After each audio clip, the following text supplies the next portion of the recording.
होला। मलाई आँखा चाहिएको छैन, धेरै चाहिएको छ। तयार हुनुहुन्छ? दिन तयार हुनुहुन्छ? म तपाईँलाई महिनाको लाख त दिन सक्दिनँ हेर्नुहोस्, तर केही कुरा आज यस्तो सेयर गर्नेवाला छु।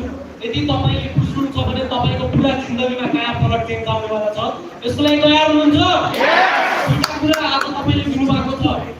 एउटा पैसा दिनुभएको छ, 300 रुपियाँ तिरेर आउनु भएको छ, र त्योभन्दा ठुलो कुरा दोस्रो तपाईँले समय दिनुभएको छ। र आज म 100% तपाईँलाई ग्यारेन्टी के गर्छु भन्दा आज तपाईँले जुन समय दिनुभयो, उठेर यो हलसम्म आउनुभयो, आज यस्तो कुरा तपाईँले सिक्नुहुनेछ। यदि बुझ्नुभयो भने पुरा लाइफ चेन्ज हुन्छ। यसलाई तयार हुनुहुन्छ?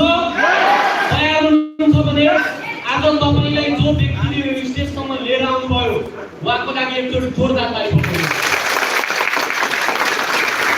अघि म आउने बेला बाहिर सुन्दै थिएँ, एकजनाले के भन्दै हुनुहुन्थ्यो, चिनेको मान्छे भेट्नु भएछ, किन यहाँ आइस भन्नुभयो। अर्कोले के भन्यो भन्दा हप्तादेखि भनेको भन्दै थियो, त्यसैले आयो भन्दै थियो। तर त्यो व्यक्तिलाई थाहा छैन, जो व्यक्तिले आज यहाँ ल्याएको छ नि उसलाई एउटा मात्र यस्तो व्यक्ति रहेछ जसले उसको जिन्दगीमा प्रगति बाटो देख्न चाहेको रहेछ।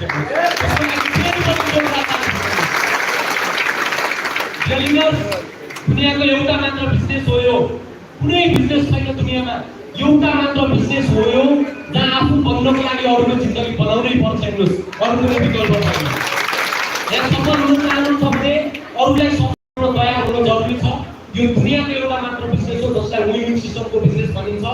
र आज जुन चेयरमा तपाईँ बस्नु भएको छ नि, कुनै मिटिङमा म पनि लास्ट सिटमा बसेको हुन्थेँ र लास्ट सिटबाट के सोच्थेँ भन्दा एक दिन यसरी होइन यसरी आज यो पुरा माहौलले अगाडि छ। एकचोटि फेरि पनि जोरदार ताली बजाउनुहोस्।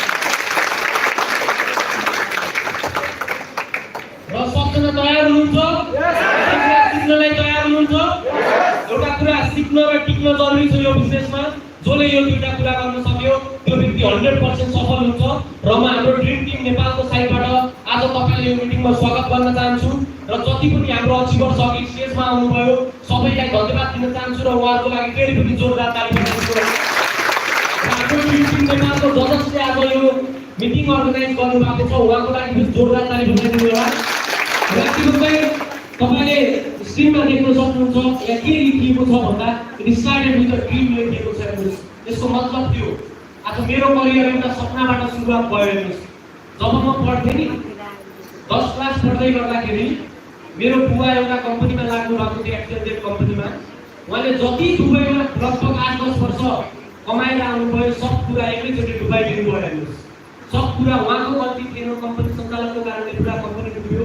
र त्यसपछि त्यो बालकपनमा लाइफ एकदमै कठोर थियो। हेर्नुहोस्, एक्जाम दिइरहेको हुन्थेँ, क्लासको बिचबाट एक्जाम दिँदाले नै मलाई क्लासबाट प्रिन्सिपल अफिसमा लगिन्थ्यो र भाइ तिम्रो फी कहिले तिरेको खै भनेर सोधिन्थ्यो। हेर्नुहोस्, र त्यो प्रिन्सिपललाई एउटा मात्र कुरा मैले के भन्थेँ भन्दा 10 क्लास सकिन दिनु, 1 वर्षमा तपाईँलाई 5 वर्ष एक्स्ट्राको फी हालिदिन्छु भनेर निस्किन्थ्यो। हेर्नुहोस्, किन मलाई कन्फिडेन्स थियो, किन आफूमाथि विश्वास थियो।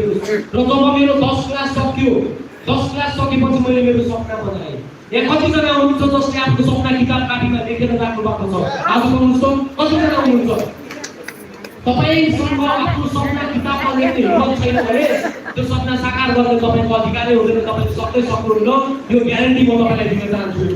यो दुनियाँमा जो व्यक्तिले आफ्नो सपनालाई साकार गर्यो कि उसले कापीमा लेख्यो कि उसले दिमागमा लेख्यो, र मैले पनि मेरो सपना किताबमा लेख्न थालेको।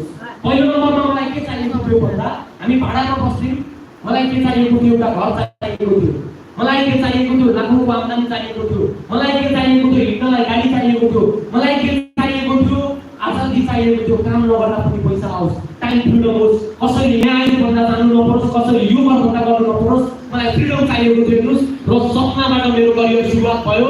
र जहाँ सपना छ नि त्यहाँ सम्भावना छ।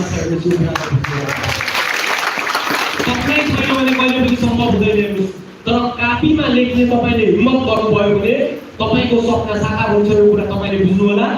र फर्स्ट ट्रान्सो मेरो लाइफमा पहिलोचोटि मलाई ट्रान्सो मेरै बुवाले गर्नुभयो। एकचोटि उहाँको लागि जोरदार ताली बजाइदिनु।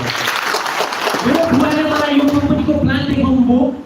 मैले उहाँलाई के सोधेँ भन्दा आज मेरो उमेर 16 वर्षको छ, 2 वर्षमा लागि पऱ्यो भने म 18 मैले यो बिजनेसलाई सुरुवात गरेँ। अब यहाँ आउँछ तपाईको अपर्च्युनिटी।